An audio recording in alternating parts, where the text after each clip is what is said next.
ಹುಸಿ ಬಾಂಬ್ ಕರೆ ಪ್ರಕರಣಗಳ ಲೇಡಿ ಕಿಂಗ್ ಪಿನ್ ಅರೆಸ್ಟ್ ಆಗಿದ್ದಾಳೆ. ಬೆಂಗಳೂರಿನಲ್ಲಿ ಹುಸಿ ಬಾಂಬ್ ಬೆದರಿಕೆ ಮಾಡ್ತಾ ಇದ್ದಂತ ಆರೋಪಿ ಅಂಧರಾಗಿರೋದು ಬೆಂಗಳೂರಿನ ಉತ್ತರ ವಿಭಾಗದ ಸೆನ್ ಪೊಲೀಸರ ಭರ್ಜರಿ ಕಾರ್ಯಾಚರಣೆ.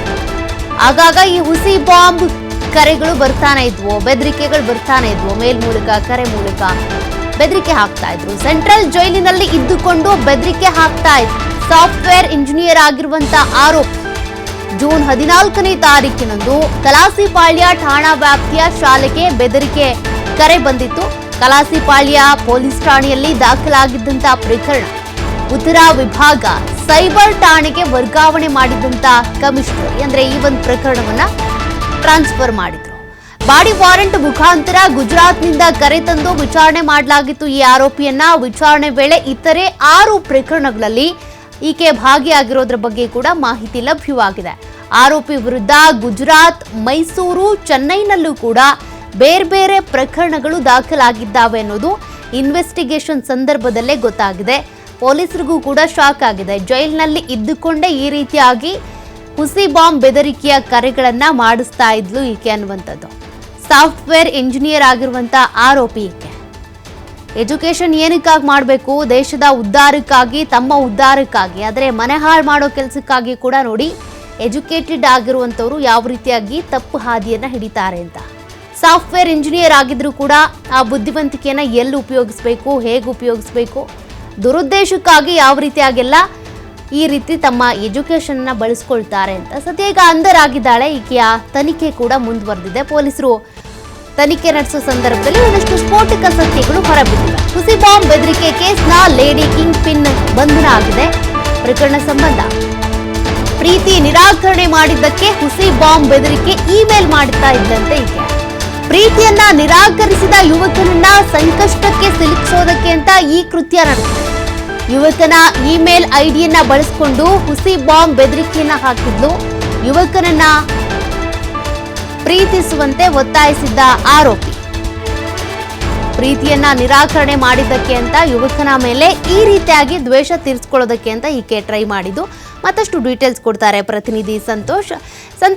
ಇಂತಹ ಬೆದರಿಕೆ ಕರೆಗಳು, ಹುಸಿ ಬಾಂಬ್ ಬೆದರಿಕೆಯ ಮೇಲ್ಗಳು ಆಗಾಗ ಬರ್ತಾನೆ ಇದ್ವು. ಈಗ ಕಿಂಗ್ ಪಿನ್ ಲೇಡಿ ಅನ್ನೋದು ಗೊತ್ತಾಗಿದೆ, ಅಂಧರಾಗಿದ್ದಾಳೆ. ಏನೆಲ್ಲ ಡೀಟೇಲ್ಸ್ ಸಿಗ್ತಾ ಇದೆ? ಪೊಲೀಸರಿಗೆ ಏನೇನು ಮಾಹಿತಿ ಸಿಕ್ಕಿದೆ? ಪ್ರತಿಷ್ಠಿತ ಕಟ್ಟಡಗಳಿರ್ಬೋದು, ಇಂಥವ್ರಿಗೂ ಹುಸಿ ಬಾಂಬ್ ಇಮೇಲ್ಗಳು ಏನ್ ಬರ್ತಾ ಇತ್ತು, ಇಂಥ ಹುಸಿ ಬಾಂಬ್ ಇಮೇಲ್ಗಳಿಗೆ ಸಂಬಂಧಪಟ್ಟ ಹಾಗೆ ಸಾಕಷ್ಟು ಪ್ರಕರಣಗಳು ಕೂಡ ದಾಖಲಾಗಿದೆ. ಈ ಪ್ರಕರಣ ದಾಖಲಾದ್ರೆ ಆರೋಪಿಗಳು ಮಾತ್ರ ಪತ್ತೆ ಆಗ್ತಾ ಇರಲ್ಲ.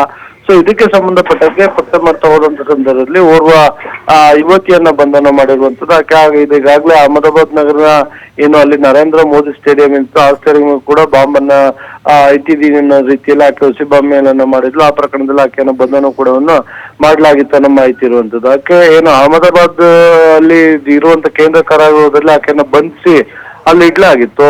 ಸೊ ಇದಾದ ಬಳಿಕ ಆಕೆ ಏನು ಬೆಂಗಳೂರಿನಲ್ಲೂ ಕೂಡ ಈ ರೀತಿಯಾಗಿ ಮಾಡಿದಂತನ್ನ ನಮ್ಮ ಬೆಂಗಳೂರು ಪೊಲೀಸರು ಏನು ಪರಿಶೀಲನೆ ಮಾಡ್ತಾ ತನಿಖೆಯನ್ನು ಮಾಡ್ತಾ ಹೋದ ಸಂದರ್ಭದಲ್ಲಿ ಈಕೆ ಮಾಡಿರುವಂತದ್ದು ಗೊತ್ತಾಗುತ್ತೆ. ಕೊನೆಗೆ ಆಕೆಯನ್ನು ವಶಕ್ಕೆ ಪಡ್ಕೊಂಡು ಬಾಡಿ ವಾರೆಂಟ್ ಮೇಲೆ ಬೆಂಗಳೂರಿಗೆ ಕರೆ ತರ್ತಾರೆ. ಇನ್ವೆಸ್ಟಿಗೇಷನ್ ಮಾಡಿದಂತ ಸಂದರ್ಭದಲ್ಲಿ ಸುಮಾರು ಬೆಂಗಳೂರಿನ 6-7 ಪ್ರಕರಣಗಳು ಈಗಾಗಲೇ ಬೆಳಕಿಗೆ ಬಂದಿರುವಂತದ್ದು.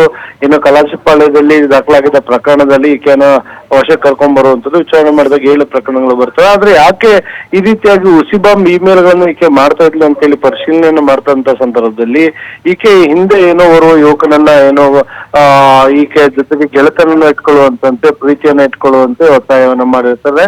ಆದ್ರೆ ಆತ ಅದಕ್ಕೆ ನಿರಾಕರಣೆಯನ್ನ ಮಾಡ್ತಾನೆ. ಅದರ ಬಳಿಕ ಆತನ ಮದುವೆ ಕೂಡ ಆಗಿರುತ್ತೆ. ಹೀಗಾಗಿ ಆತನ ಮೇಲಿನ ದ್ವೇಷ ಏನಿರುತ್ತೆ, ಈ ದ್ವೇಷವನ್ನ ತೀರ್ಸ್ಕೊಳ್ಳಿಕ್ಕಾಗಿ ಈಕೆ ಏನು ರೊಬೊಟಿಕ್ ಇಂಜಿನಿಯರಿಂಗ್ ಅನ್ನ ಈಕೆ ಕಲ್ತಿರ್ತಾರೆ. ಟೆಕ್ನಿಕಲಿ ಸ್ಟ್ರಾಂಗ್ ಆಗಿರೋ ಹಿನ್ನೆಲೆಯಲ್ಲಿ ಆತನ ಮೇಲ್ ಐಡಿಗಳನ್ನ ತೆಗೆದುಕೊಂಡು VPN ಮತ್ತೆ ಇಂಟರ್ನೆಟ್ ಮುಖಾಂತರ ವರ್ಚುವಲಿ ನಂಬರ್ಗಳನ್ನ ತೆಗೆದುಕೊಳ್ಳುವಂಥದ್ದು, ಮೇಲ್ ಐಡಿಗಳನ್ನ ತೆಗೆದುಕೊಳ್ಳುವಂಥದ್ದು. ಅದನ್ನ ತೆಗೆದುಕೊಂಡು ಇವರು ಬೇರೆ ಬೇರೆ ಶಾಲೆಗಳಿಗಿರ್ಬೋದು, ಪ್ರತಿಷ್ಠಿತ ಕಚೇರಿಗಳಿಗೆ ಬಾಂಬ್ ಇರೋದಾಗಿ ಹುಸಿ ಬಾಂಬ್ ಕರೆಗಳನ್ನ, ಇಮೇಲ್ಗಳನ್ನ ಕಳಿಸುವಂತ ಕೆಲಸಗಳನ್ನು ಕೂಡ ಈಕೆ ಮಾಡ್ತಾ ಇದ್ದಿದ್ದಾಗಿ ತಪ್ಪನ್ನು ಒಪ್ಕೊಂಡಿರುವಂತದ್ದು. ಸದ್ಯ ವಿಚಾರಣೆ ನಡೆಸಿರುವಂತ ವೇಳೆ ಒಟ್ಟು ಈಕೆಯ ಮೇಲೆ ಏನು ಅಹಮದಾಬಾದ್ ನಗರ ಇರ್ಬೋದು, ಅದರ ಜೊತೆಗೆ ಚೆನ್ನೈನಲ್ಲೂ ಕೂಡ ಈಕೆಯ ಮೇಲೆ ಕೇಸ್ಗಳಿದೆ, ಬೆಂಗಳೂರಲ್ಲಿ ಕೇಸ್ ಇದೆ, ಮೈಸೂರಲ್ಲಿ ಕೂಡ ಈಕೆಯ ಮೇಲೆ ಕೇಸ್ಗಳಿರುವಂತದ್ದು.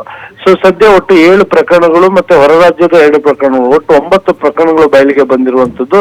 ಅದರ ಜೊತೆಗೆ ಉಳಿದಂತೆ ಇದೇ ರೀತಿಯಾಗಿ 10 ಪ್ರಕರಣಗಳು ಬೆಂಗಳೂರಿನಲ್ಲಿ ದಾಖಲಾಗಿತ್ತು. ಅದರ ಜೊತೆಗೆ ಏಕಕಾಲಕ್ಕೆ 7-8-10 ಶಾಲೆಗಳಿಗೆ ಕೂಡ ಈ ರೀತಿಯ ಹುಸಿ ಇಮೇಲ್ಗಳು ಬರ್ತಾ ಇತ್ತು. ಸೊ ಈಕೆನೆ ಅದನ್ನ ಮಾಡಿರ್ಬೋದಾ ಇಲ್ಲ ಬೇರೆ ಇನ್ಯಾರಾದ್ರೂ ಮಾಡಿರ್ಬೋದಾ ಅಂತ ಹೇಳಿ ಅದ್ರ ಬಗ್ಗೆ ಕೂಡ ಮಾಹಿತಿಯನ್ನ ಕಲೆ ಹಾಕ್ತಾ ಇರುವಂತದ್ದು. ಒಟ್ಟಾರೆಯಾಗಿ ಇಷ್ಟು ದಿನಗಳ ಕಾಲ ಏನು ಬೆಂಗಳೂರಿನಲ್ಲಿ ಪದೇ ಪದೇ ಮೇಲಿಂದ ಮೇಲೆ ಆತಂಕಗಳನ್ನ ಹುಟ್ಟು ಹಾಕ್ತಾ ಇದ್ದಂತ ಯುವತಿ, ಸೊ ಯಾವ ಕಾರಣಕ್ಕೆ ಅಂತ ಅದನ್ನ ನೋಡ್ತಾ ಹೋದಂತ ಸಂದರ್ಭ ಗೊತ್ತಾಗಿರುವಂತದ್ದು ಈಕೆಯ ಪ್ರೀತಿಯನ್ನ, ಗೆಳೆತನವನ್ನ ನಿರಾಕರಣೆ ಮಾಡೋದನ್ನ ಕಾರಣಕ್ಕಾಗಿ ಆ ಯುವಕನ ವಿರುದ್ಧ ತಪ್ಪು ಸಂದೇಶವನ್ನು ಕೊಡಬೇಕು, ಆತನಿಗೆ ಸಮಸ್ಯೆಯನ್ನು ಉಂಟು ಮಾಡಬೇಕು, ಪೊಲೀಸರು ಆತನ ಬಂಧನವನ್ನು ಮಾಡಬೇಕು ಅನ್ನೋ ಉದ್ದೇಶವನ್ನು ಇಟ್ಕೊಂಡು ಆತನ ಮೇಲೇಡಿ ಮುಖಾಂತರ ಈಕೆ ಈ ರೀತಿಯಾಗಿ ಹುಸಿಬಾಂಬ್ ಕರೆಗಳನ್ನ ಮೇಲ್ಗಳನ್ನ ಕಳಿಸ್ತಾ ಇದ್ಲು. ಸದ್ಯ ವಿಚಾರಣೆಯಲ್ಲಿ ರಿವೀಲ್ ಆಗಿದೆ, ಮುಂದಿನ ತನಿಖೆಯನ್ನು ಕೂಡ ನಡೆಸ್ತಾ ಇರುವಂತದ್ದು ಸೌಖ್ಯ.